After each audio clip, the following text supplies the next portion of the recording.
24 জুলাই যোদ্ধা যারা তারা আসলে লড়াইটা আমার মনে হয় যে বুলেটের সামনে দাঁড়িয়ে করেছে এবং তারা যেভাবে চোখের সামনে নারকীয় হত্যাযজ্ঞ দেখেছে কিভাবে রাষ্ট্রীয় বাহিনী আসলে লাঠিয়াল বাহিনীতে পরিণত হয়ে নিজেদের জনগণের উপর অত্যাচার চালায়। এই দিনটির অপেক্ষায় ছিলেন কি আরমান হোসাইন? ধন্যবাদ আপনাকে। মানে এই দিনটা তো প্রথমত একটা ঐতিহাসিক দিন, দ্বিতীয়ত হচ্ছে যে বহুল অপেক্ষার একটা দিন ছিল আজকের।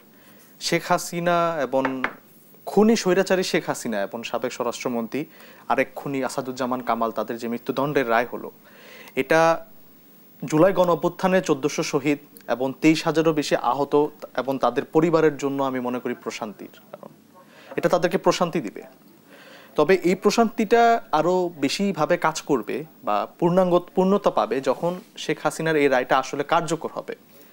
কারণ আমরা যেটা দেখেছি, আমরা প্রথমত যে রায়টা হচ্ছে আমরা আদালতের উপর, ট্রাইব্যুনালের উপর আস্থা রেখেছিলাম এবং আন্তর্জাতিক অপরাধ ট্রাইব্যুনালের 24-এর পরবর্তী, জুলাইয়ের পরবর্তী প্রথম যে মামলা, এই মামলাটির বেশ আর্টিকুলেটেড, ডিটেইলড এবং ডিউ প্রসেস ফলো করে তারা কিন্তু এই বিচারটা সাধন করেছেন।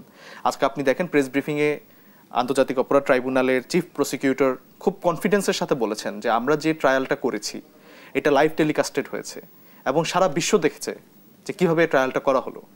তো সেক্ষেত্রে উনি ওপেন চ্যালেঞ্জ করেছেন, যার জন্য আমি আসলে ওনাকে অ্যাপ্রিসিয়েট করি। চিফ প্রসিকিউটর কিন্তু বলেছে যে অতীতের প্রতিশোধ নয় এই রায়। মোটেও না। অতীতের কোনো হত্যাকাণ্ড, অতীতের কোনো অপরাধের সাথে আপনি এটা কম্পারিজন করতে পারবেন না। আপনি যে সরকারই আসুক, এরশাদ সরকার আসুক, বিএনপি সরকার আসুক, কোনো সরকার কিন্তু এরকম গণহত্যা চালাতে পারেনি। ইভেন এই যে 20 শতক, এই আমাদের এই শতাব্দীতে, এই রিসেন্ট ইয়ার্সে কোনো বিশ্বের কোনো সরকারও তার ক্ষমতায় থাকার জন্য এরকমভাবে মাস কিলিং করে নাই। এটা কিন্তু একটা অনন্য নজির বাংলাদেশে, খুবই বাজে নজির যেটা শেখ হাসিনা তৈরি করে গিয়েছে। তো এর জন্য আসলে যে ডিউ প্রসেস ফলো করে ট্রায়ালটা হয়েছে এটার জন্য আমরা সন্তুষ্ট। বাট আমাদের আজকে যে প্রেস ব্রিফিং যেটা হয়েছে আমাদের দলের পক্ষ থেকে, সেখানে আমরা বলেছি যে এই রায়ের কার্যকর হওয়ার জন্য আমরা অপেক্ষা করব।